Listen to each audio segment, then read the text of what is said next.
Allison. I'm the Programs, Outreach, and Youth Services Manager here at Monterey County Free Libraries. Thank you for joining me today for this Halloween episode of Book Chat Kids. Today I am going to chat with you about two different books, but they're similar in theme because they are both short story collections of scary stories. The first is called Hide and Don't Seek and Other Very Scary Stories, and this is by Anica Mrose Rissi. And the second one is called Only If You Dare, 13 Stories of Darkness and Doom by Josh Allen. So I'm actually going to start with this one.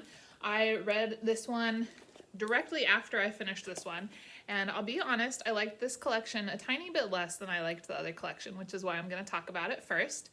This collection has 13 stories in it, and these are directed more towards upper middle school kids.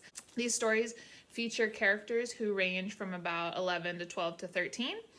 And I'll be honest, I didn't think these were as scary as the stories in the other collection. These stories were a little bit more creepy, a little bit more eerie, but not as scary. However, there was one story in here, which I think was probably my favorite story out of the two collections, called Scrabbled. It's towards the middle of the collection, and Scrabbled is about a girl who stays at home by herself one evening and watches a scary movie. And to take her mind off the scary movie, she starts playing Scrabble with herself, and the tiles start to spell out warning messages to her about something that is coming towards her house. So that one was really creepy. There are also a couple of other ones in here. We All Scream for Ice Cream is about what happens if your ice cream wishes, where you want to be cool in the summer, take a vicious turn. There is One More Piece, which is about a haunted doll. So these were some eerie stories, but not quite as creepy as the stories in this collection, Hide and Don't Seek. These stories seem to be geared towards a slightly younger audience, maybe upper elementary school to early middle school, but I thought these were actually kind of scary.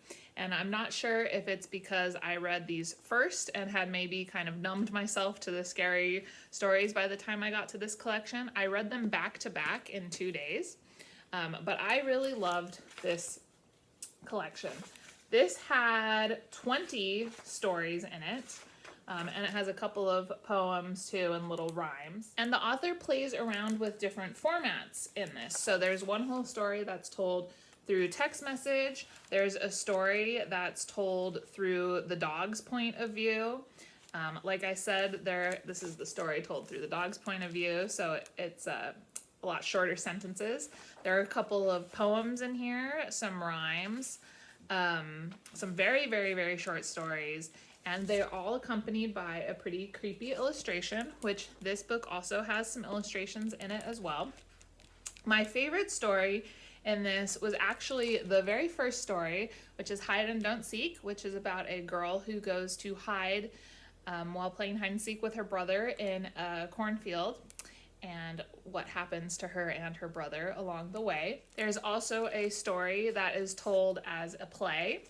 And it's about a play that was performed and what happened to the actors in the play, how they disappeared. There was a really creepy story in it about a little girl who has an invisible friend and what her cousin and her discover based on the instructions of the invisible friend to go digging out in a field. So these were really creepy. Like I said, I feel like these were directed at a slightly younger, maybe 5th, 6th graders, but they creeped me out as an adult. So if you scare easily, you might not want to read really either of these. But if you are in upper middle school, these might be more of interest to you, and late elementary into middle school, these might be more of interest. Or if you're a horror freak like me, you'll want to read them both.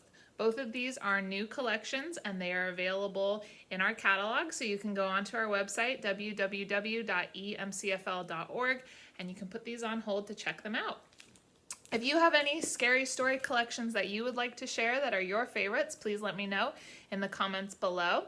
I look forward to hearing from you, and I hope that you have a happy Halloween and safe and fun scary reading. Bye, everybody.